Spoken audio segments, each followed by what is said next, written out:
Good morning, Buchanan Bears. My name is Mrs. O'Brien, and I work for Livonia Public Schools. In fact, my children went to Buchanan back many years ago. Mr. Wenstrom asked me to read a story to you this morning, and my story is called Iggy Peck, Architect, and it is by Andrea Beatty and illustrated by David Roberts. Let's find out about Iggy.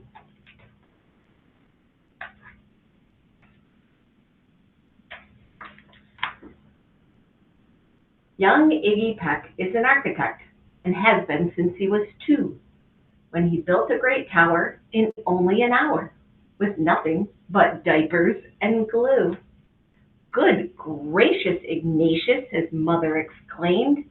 "That's the coolest thing I've ever seen." But her smile faded fast as light wind blew past, and she realized those diapers weren't clean. "Ignatius, my son, what on earth have you done? That's disgusting and nasty. It stinks." Here you go.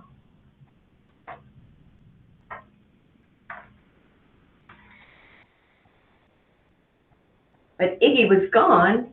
He was out on the lawn, using dirt clods to build a great sphinx.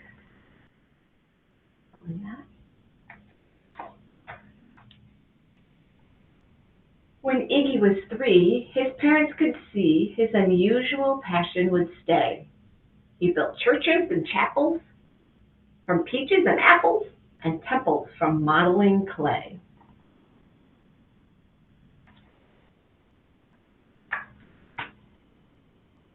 At dinner one night, to his father's delight, Iggy got a brilliant gleam in his eye, and out on the porch built the St. Louis Arch from pancakes and coconut pie.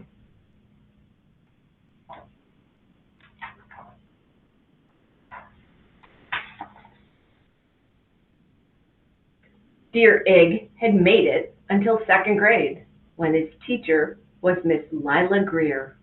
On the very first day, she had this to say: "We do not talk of buildings in here. Gothic or Romanesque, I couldn't care less about buildings, ancient or new." She said in her lecture about architecture that it had no place in grade 2.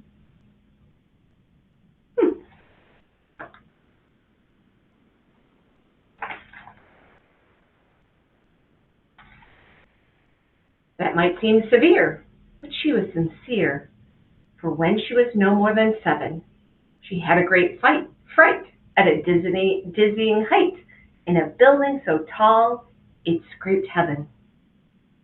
On an architect's tour of the 95th floor, young Lila got lost from her group.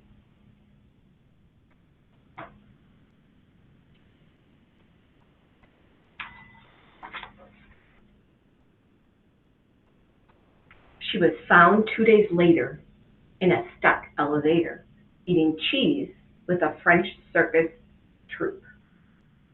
After that day, it's quite safe to say, she thought all building lovers were nuts.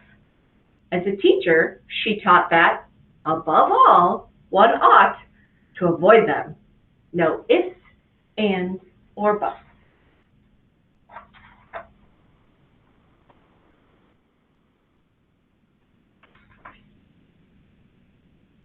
As you might guess, it would cause Iggy stress to hear such terrible talk. But he didn't hear. He sat in the rear while building a castle of chalk. "You, Iggy Peck, your desk is a wreck. Tear down that castle right now. You will not build in here. Is that perfectly clear? Do you need to see Principal Howe?"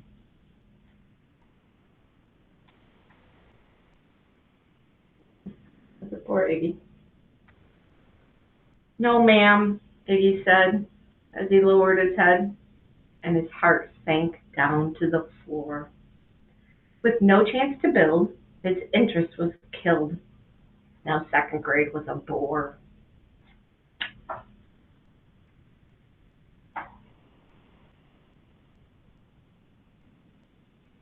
After 12 long days that passed in a haze of reading and writing and arithmetic, Miss Greer took the class to the Blue River Pass for a hike and an old-fashioned picnic.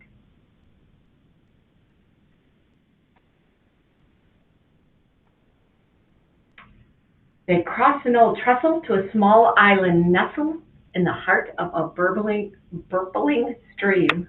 Burpling. But they no sooner passed than the footbridge collapsed, and Miss Lila Greer started to scream. "We're trapped here! Oh my! Alas, kids, goodbye!" Her eyeballs rolled back in her head. She dropped to the ground with a vague groaning sound. Luckily, she fainted, not dead.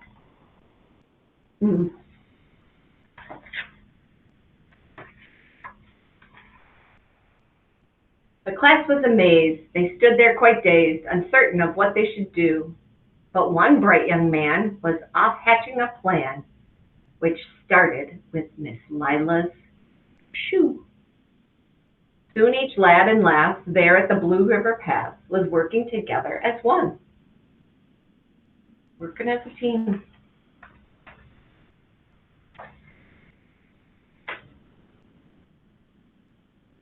When she came to, Miss Lila Greer knew that something quite brave had been done. She looked in the air and saw hanging there a structure with cables and braces.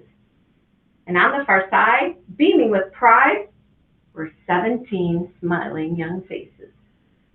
Boots, tree roots, strings, fruit roll-ups, and things, some of which should not be mentioned, were stretched ridge to ridge in a glorious bridge, dangling from shoestring suspensions.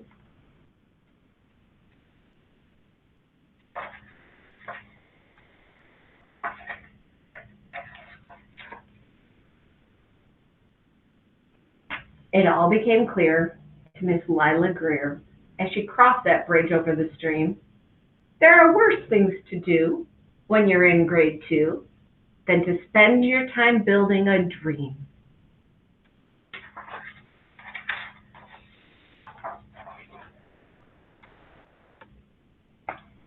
Now every week at Blue River Creek, elementary and second grade, all the school kids can hear, along with Miss Greer, how the world's greatest buildings were made. The weekly guest speaker, in t-shirt and sneakers, talks of buildings from Rome to Quebec. Of course he's the guy who builds towers from pie, that brilliant young man, Iggy Peck. The end. I hope you spend time building your dream. Today's a beautiful day. I hope you get to go outside and enjoy it. Thanks for listening to my story.